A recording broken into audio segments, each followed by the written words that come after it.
folks, marahil kayo po ay nagtataka kung ano po itong aking pinapakita. But as you can see, some of you can guess, ito po ay katuray. Yan, ito po ang katuray tree. At most of the time, ang ginagamit lang po natin o kinakain natin ay yung bulaklak lang ng katuray. But this time napansin ko, yung katuray po, ang bunga ng katuray, napakaganda para siyang sitaw. So I was thinking ko ano po pwede kong gawin dito sa bunga na to. Nangihinayang ako, mukhang masarap. So nanguha po ako ng mga ilang pirasong katuray. Ayan. Uhugasan po natin ito at pinutol-putol ko na rin po sa aking desired na size. Ayan po. And then while inaayos ko yung pinuputol ko, nagpapakulo na rin po ako ng tubig. So since kumukulo na, ilalagay na po natin yung ating katuray fruit.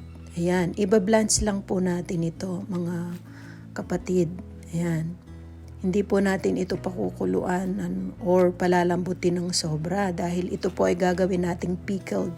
Gagawa po tayo, ang naisip ko pong gawin dito ay ang pickled katuray fruit. Ayan, o sa atin pa yung atsara, diba? Gagawin nating atsara ito.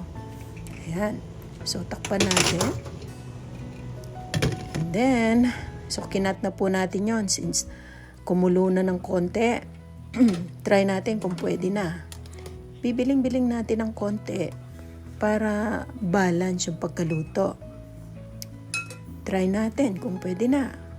Well, pwede na siya. Ito-turned off na natin yung ating oven o yung ating kalan para hindi siya maluto ng sobra. Ayan.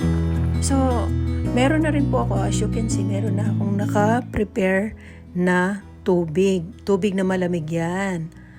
Ilalagay natin. Ayan.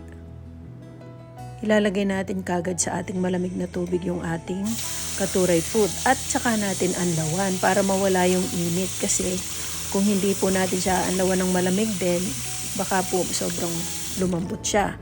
At of course, ito na po yung ating mga sangkap, yung ating mga condiments. Meron tayong ginger, meron tayong bawang or garlic. Ayan, as you can see, in-slice ko na rin po yan, no? Yung ginger at ang bawang. So ngayon, lalagyan na natin ng suka or vinegar. And then, magdagdag ulit tayo. Kasi kulang pa yan dahil marami yung ating katuray fruit.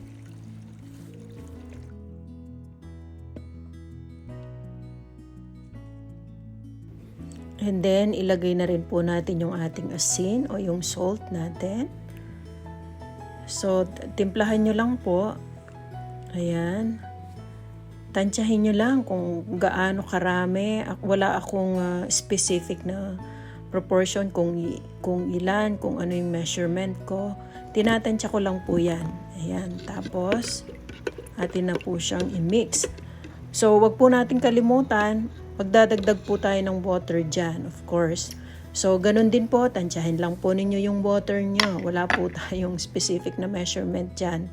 Tansya-tansya lang po. Ayan, as you can see, dinagdagan ko na ng water. Ayan. So, kailangan nating dagdagan dahil marami po ang ating katuray fruits. Tapos, tikman din natin kung okay na yung ating mixtures bago natin ilagay yung ating katuray fruits.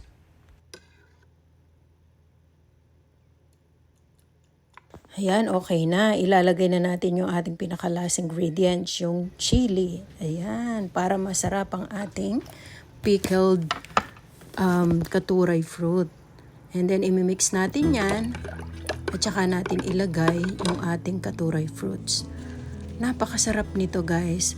Pwede nyo siyang i-match yung pickled o yung atsarang katuray fruit sa any kind of fish fried or yung fish pork or kung ano pang fried or anything na ulam na pwede ninyong i-match dyan. And this is our finished product. I hope you like it, guys, and try it. Napakasarap po niya. Thank you so much for watching. God bless.